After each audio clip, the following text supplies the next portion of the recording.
नमस्कार। तो देखिए आज हम डिस्कस करेंगे इंपॉर्टेंट कंप्यूटर के क्वेश्चन डिस्कस करेंगे ताकि आपको जो है जो एग्ज़ाम है आपका उसमें जो है वो हेल्प मिल सके।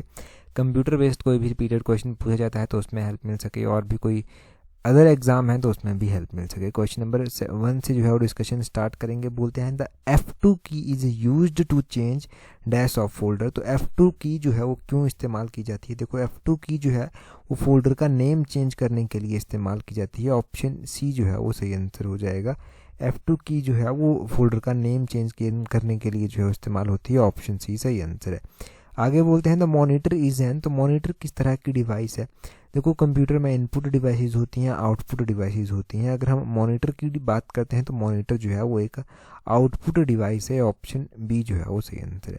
इनपुट और आउटपुट डिवाइसेस के एग्जांपल आपको पता होने चाहिए। इनपुट डिवाइसेस वो हो गई जो कि इनपुट देंगी, जैसे कि कौन कौन सी डिवाइसेस होगी। माउस एक इनपुट डिवाइस होगी आपके पास। जो माउस के अलावा जो है आपके पास एक कीबोर्ड होता है। कीबोर्ड जो है वो इनपुट डिवाइसेस में आता है। जॉयस्टिक हो गया, स्कैनर हो गया, लाइट पेन हो गया, ये सारे इनपुट डिवाइसेस में आते हैं। यहाँ पर आउटपुट डिवाइस बोला गया है तो आउटपुट डिवाइस में जो है वो क्या क्या आता है, या फिर आउटपुट डिवाइस के क्या क्या एग्जाम्पल है। तो उसमें मॉनिटर आता है, स्पीकर, प्रोजेक्टर, हेडफोन, ये सारी चीज़ें जो है वो आउटपुट डिवाइस में जो है वो आ जाती हैं। आगे बोलते हैं which of the following is used to move the cursor to the beginning of the previous word. तो बोलते हैं कि कौन सा इनमें से यूज़ किया जाता है अगर कर्सर को मूव करना है, कोई भी प्रीवियस वर्ड है उसके स्टार्टिंग के लिए, तो उसके लिए जो है वो कंट्रोल प्लस लेफ्ट एरो जो है वो प्रेस किया जाता है। तब जो है वो cursor beginning of the previous word जो है वो आ जाता है। आगे बोलते हैं what is the biggest memory size. तो देखो कंप्यूटर में जो बिगेस्ट मेमोरी साइज होता है वो कितना होता है? बिगेस्ट मेमोरी साइज जो है वो टेराबाइट होता है। ऑप्शन बी जो है वो सही आंसर हो जाएगा। तो केबी होता है, किलो बाइट होता है। फिर केबी के बाद जो है वो एमबी होता है। एमबी के बाद जीबी होता है। जीबी के बाद इस तरह से आ गया कि साइकिल चलते हुए हाईएस्ट वन जो है वो टेराबाइट इनमें से आ जाता है। ये आपने ध्यान रखना है। नेक्स्ट क्वेश्चन में बोलते हैं the latest Windows operating system is. तो विंडोज़ का जो लेटेस्ट ऑपरेटिंग सिस्टम है वो कौन सा है? विंडोज़ का लेटेस्ट ऑपरेटिंग सिस्टम जो है वो विंडोज़ 10 है। ऑप्शन डी जो है वो सही आंसर है। विंडोज़ 10 जो है वो लेटेस्ट ऑपरेटिंग सिस्टम जो है हो जाता है। कि विंडोज़ 10 के बाद भी कोई विंडो जो है वो अभी तक आई है, या फिर ऑप्शंस के हिसाब से हम देखेंगे तब तो विंडोज़ 10 ही जो है वो सही आंसर है।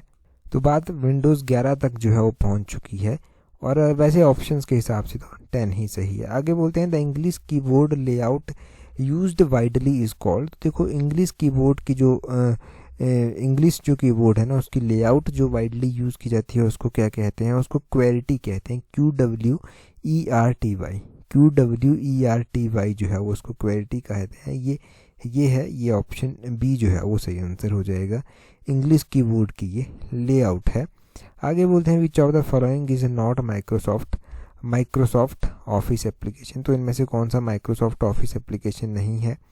एप्लीकेशन के बारे में पूछा गया है तो MS वर्ड, ऑप्शन ए जो है वो सही आंसर हो जाएगा इसका। आगे बोलते हैं what is the full form of IP। IP देखो इंपॉर्टेंट है। IP का पूरा नाम आपने ध्यान रखना है। IP का पूरा नाम होता है इंटरनेट प्रोटोकॉल। ऑप्शन सी जो है वो सही आंसर है। आगे रैम का पूरा नाम पूछा गया है। रैम का पूरा नाम होता है random access memory. Random access memory इसका ऑप्शन सी जो है वो सही आंसर हो जाएगा। Random access memory. उसी तरह रोम भी होता है। रोम का पूरा नाम आप कमेंट करके बताएंगे। अगले क्वेश्चन में बोलते हैं a web address is also known as. तो वेब एड्रेस को जो है वो और किस नाम से जानते हैं? उसको URL भी जो है वो कहते हैं। ऑप्शन बी जो है वो सही आंसर है। हाँ, एग्जामिनर पूछने वाला क्या करेगा? पूछने वाला URL का पूरा नाम जो है वो पूछ लेगा कि URL का पूरा नाम जो है वो क्या होता है। तो URL का पूरा नाम भी पता होना चाहिए। यूनिफॉर्म रिसोर्स लोकेटर जो है वो इसका पूरा नाम होता है। इसका पूरा नाम भी एग्जाम में बहुत बार पूछा गया है URL का।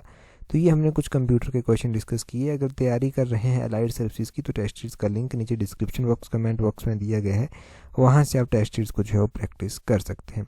अलाइड सर्विसेज की टेस्ट सीरीज को आप वहाँ से प्रैक्टिस कर सकते हैं। डेफिनेटली बहुत ज़्यादा हेल्प आपको मिलेगी एग्जाम पॉइंट ऑफ व्यू से, जैसे कि पहले भी जो है वो मिलती रही है।